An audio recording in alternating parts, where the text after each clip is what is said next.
Astro Boy, Cavaleiros do Zodíaco, Dragon Ball e Naruto. É pouco provável que você não conheça pelo menos um desses desenhos. Eles são exemplos de animações japonesas que aqui no Ocidente ficaram conhecidas como animes. E este é o tema do Para Todos que começa agora.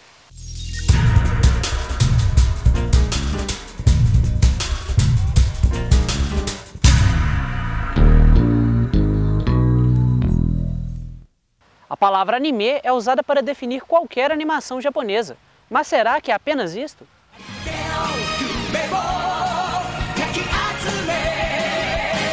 Anime é um apelido que se convencionou usar para animação japonesa, que é um termo muito abrangente. Assim. Pode ser ou animação que é feita no Japão ou que tem um certo estilo parecido com certas animações japonesas, e que define mesmo um visual. Às vezes é uma questão de temática, às vezes é uma questão de design de personagens, etc.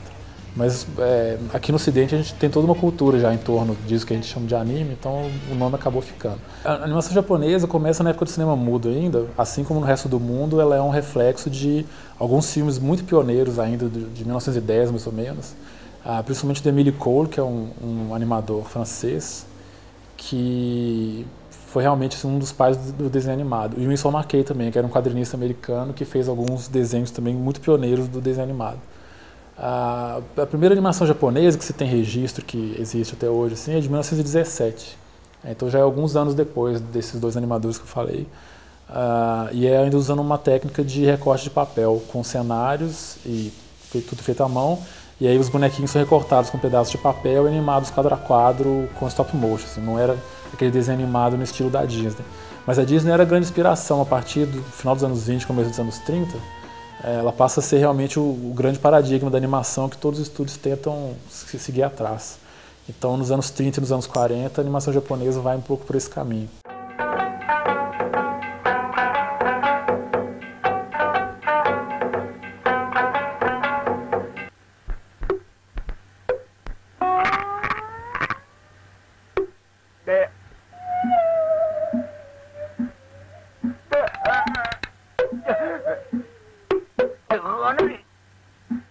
A animação sempre foi uma coisa muito cara, muito difícil de fazer, principalmente nessa primeira metade do século XX. Então a animação japonesa, depois desses primeiros esforços mais pioneiros, assim, como indústria mesmo, ela só sobreviveu com o apoio do governo, principalmente nos anos 30, o governo já preparando a sua expansão, que acabou culminando na Segunda Guerra Mundial do Pacífico. Eles sempre usaram muito a animação como ferramenta tanto de propaganda ideológica quanto de educação mesmo. Então, muitos filmes de animação eram produzidos nessa época, financiados pelo governo. Então, com isso, eles conseguiram manter essa indústria nessa época e desenvolver a tecnologia realmente. E durante a guerra, eles fizeram vários filmes de propaganda ideológica mesmo, incentivando o espírito de guerra entre as crianças, inclusive. E foi assim que nasceu o primeiro longa-metragem de animação do Japão, que é do personagem chamado Momotaro, que tem um longa-metragem de 1945 que foi financiado pela Marinha japonesa, mostrando assim, a invasão dos demônios ocidentais, e o Momotaro lidera os outros animais amigos dele, defendendo a ilha dele, que é o Japão. Após a Segunda Guerra, a animação japonesa começa a ficar mais parecida com o que é hoje. É o momento em que surgem os primeiros longas comerciais e os desenhos para a TV. Depois do fim da Segunda Guerra Mundial, a animação japonesa passa a ser mais comercial e menos dependente do governo. Então, eles começam a investir muito no mercado internacional e tentar fazer filmes de alta qualidade, de longa-metragem, inspirados no exemplo da Disney também. Ainda estava muito longe de ter televisão, então eles apostavam muito nesse formato de longa. Então, nessa época surgem vários longas, principalmente os da Toei. Principalmente tem um filme da lenda do Rei Macaco, que é uma lenda muito antiga do budismo chinês, e no Japão também essa história é muito popular. Tem vários animes sobre essa mesma lenda, inclusive.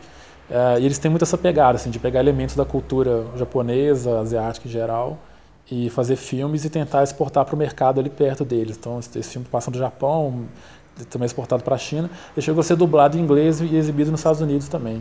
Hoje no Brasil, inclusive, já passou a ter na TV a cabo. Assim, é um filme relativamente famoso, que, apesar de ser meio pioneiro desse período deles, ele é um filme que se sustenta muito bem, ele é muito bem feito, bem animado, a música é bonita e tal. Então, acabou virando um marco desse novo período. Assim. O que hoje a gente chama de anime nasceu mesmo, foi nesse período, com esse filme e outros da mesma época, e com o trabalho do Osamu Tezuka também, que ele inaugurou a animação de televisão no Japão. Se para a animação ocidental a principal referência é o Walt Disney, para a japonesa é Osamu Tezuka. O animador que começou a carreira nos quadrinhos foi o responsável pela criação de Kimba, o Leão Branco, A Princesa e o Cavaleiro e Astro Boy, um dos principais animes de todos os tempos. No Japão, assim como no resto do mundo, o cinema e principalmente a animação nascem muito inspirados nas histórias em quadrinhos. E quem vai começar com essa animação de televisão no Japão é o maior quadrinista do Japão, principalmente nessa época, que era o Osamu Tezuka. Até hoje no Japão, ele é reverenciado como o deus do mangá, o deus do anime, o Disney japonês. E ele queria ser o Disney japonês mesmo. Assim. Ele se inspirava muito no exemplo da Disney, mas ele sabia que sair de um modelo de produção industrial de quadrinhos igual que ele já tinha e passar para fazer um filme no esquema da Disney seria um salto muito grande. Assim. No Japão não tinha tanta gente assim, para fazer um filme daquele tipo. Ele começa a pensar em termos mais de processo industrial mesmo, que era o que ele estava acostumado a fazer com os quadrinhos. Então, ele faz uma visita aos Estados Unidos, ele conhece o Disney pessoalmente lá, mas ele conhece também os primeiros desenhos da Hanna-Barbera, que foram os grandes precursores da animação para televisão.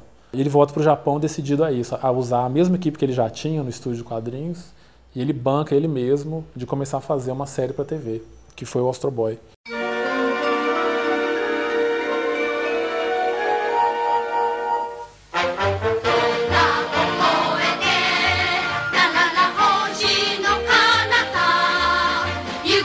Eles faziam 30 minutos de animação por semana. Isso é muita coisa, até para os padrões de hoje em dia, que tudo é digital, etc. 30 minutos por semana é muita coisa. Nessa época, então, era muito complicado. E eles foram meio inventando a técnica na marra, assim, reaproveitando ciclos de animação, criando um banco de animações que podiam ser reaproveitados em vários episódios, coisas do tipo. E fez muito sucesso, deu muito certo. E a partir dali, várias outras pessoas começaram a fazer outras séries de animação também. E o próprio Tezuka continuou investindo nisso. Ele também produziu muitos curtas baseados tanto em histórias que ele já tinha ou histórias novas que ele criou, que foram muito premiados, inclusive. E ele foi uma grande referência, até hoje uma grande referência de histórias, personagens, etc. O trabalho dele sempre esteve passando em algum lugar, sempre tem um filme novo baseado na obra dele, que é uma obra muito extensa.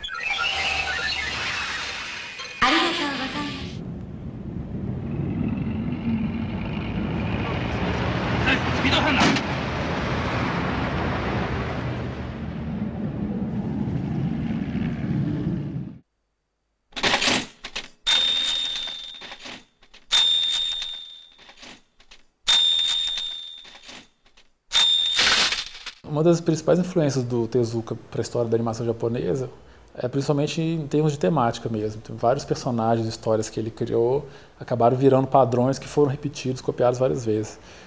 O Astro Boy é uma delas, assim, tem várias séries que imitam o Astro Boy muito de perto, tanto no design do personagem, quanto na própria história, ou nos cenários, etc.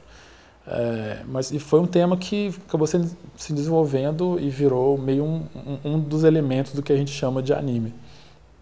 Essa coisa dos robôs, a tecnologia, etc. É bem antigo, não é uma coisa dos anos 80, por exemplo. O Tezuka era muito fã de ficção científica, de cinema, literatura, etc. Ele lia muito, né, sobre isso. Isso influenciou toda a história da animação japonesa também, essa temática tanto espacial, quanto futurista, quanto de robôs de vários tipos, de vários tamanhos também. Tudo isso é muita influência do Tezuka, dos personagens dele. E tem outras coisas também. O Tezuka também criou o Kimba, o Leão Branco, que também passou no Brasil, que foi readaptado pela Disney como o Rei Leão, que foi o filme da retomada da Disney no começo dos anos 90. Ele é totalmente copiado desse desenho do Tezuka, assim, e não foi uma coisa de adaptação, foi chupado mesmo, não é oficial. Assim.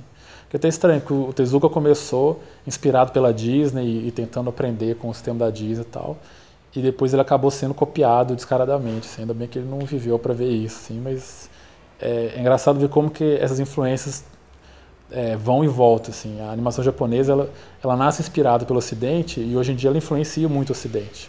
Então sempre tem uma relação de diálogo entre as duas coisas, assim, não é uma coisa isolada e nem não é uma coisa assim pura, então, uma animação japonesa que foi criada lá e que tem um padrão próprio e tal. O Ocidente se inspira muito nessa animação e ela também, hoje em dia, as coisas estão cada vez mais misturadas. Assim, né? Essa relação da ficção científica com a animação japonesa é interessante porque a gente sempre pensa muito no Japão como um país de tecnologia, tecnologia muito avançada, dos robôs, etc. Mas o grande ponto da ficção científica da animação japonesa, principalmente nos anos 70 e 80, era o que a gente chama de ópera espacial, coisa do tipo, que são histórias mais complexas e que não é só uma questão de tecnocrática, de tentar fazer o robô mais legal do mundo e naves muito loucas e tal. São histórias complexas que envolvem política, questões de racismo e tudo isso teve uma influência muito forte na animação do Ocidente também, porque nos anos 70 e 80, principalmente, aqui no Ocidente, a gente tinha muito essa visão de que a animação era coisa para criança. Então, era sempre um negócio meio imbecilizante, assim, de tentar fazer uma animação que não tinha ligação nenhuma com o mundo real, onde tudo era meio idealizado. Apesar de que o anime começou a passar no Brasil desde o final dos anos 60, no começo dos anos 80, na Manchete, eles exibiram o Patrulha Estelar, que é de um animador chamado Leiji Matsumoto, que é um dos grandes nomes da animação japonesa também, de todos os tempos. E ele tinha muito essa temática de ter uma questão que envolve toda a humanidade, a relação com alienígenas de outro planeta, toca um pouco na questão do racismo, eram coisas bem, não vou dizer que é totalmente adulto, assim, mas eles não tinham medo de tocar nesses temas, mesmo sabendo que a animação ia ser vista por crianças. Eu lembro quando era criança, por exemplo, estava acostumado a ver desenho americano, etc. E de repente você via um desenho japonês, os personagens morriam. Tinha funeral do personagem. Era um negócio forte, a gente não estava acostumado com aquilo. Eu acho que isso foi um dos pontos fortes que ajudou a animação japonesa a ser tão popular no Ocidente dos anos 80 para cá, principalmente. E não ter esse medo de tocar nesses assuntos. E isso também tem a ver com o Tezuka, ele sempre teve essa pegada humanista nas histórias dele. Ele não a relação dele com a ficção científica, com robôs e naves, etc., não é tanto pelo lado tecnocrático, é mais pelo lado humanista mesmo. Ele usa o futurismo e os robôs, por exemplo, mas para falar sobre a humanidade, não é só uma pornografia da tecnologia, assim, é uma coisa bem mais social do que parece. O Para Todos fica por aqui. Até a próxima!